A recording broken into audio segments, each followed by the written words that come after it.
د څو ورځو راهیسې د هېواد په بېلابېلو ولایتونو کې سیلابونه راوتي او د همدې سیلابونو په لړ کې د کندهار میوند ولسوالۍ یو شمېر سیمو کې عام خلک ګیر شوي وو.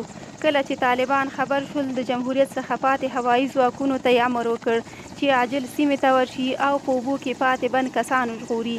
دا چې د جمهوریت پیلوټانو پخوا هم د سر په بیه همداسې د ژغورنې عملیات ترسره کړي وو، نو بیا هم سیمې ته لاړل او یو شمېر کسان یې د اوبو له منځه څخه خوندي ځای ته انتقال کړل. یو شمېر هیوادوال وایي طالبان باید اوس درک کړي چې په یوازې ځان څه نه کیږي، نو باید د پیلوټانو په ګډون د جمهوریت د نظامي کدرونو څخه کار واخلي.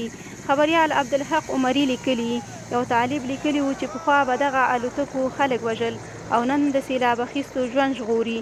وایي زما ځواب دا و: دا د جمهوریت د 20 کلونو لاسته راوړنه ده. قاري صاحب، دومره دروغ نه دي پکار.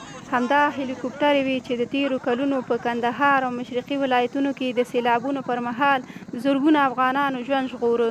هغه یو متل دی: تورې د لالا وهي، مړی د عبدالله وهي. که تاسو نظر لرئ کمنټ کې شریک کړئ او چینل درسره سبسکرایب کړئ.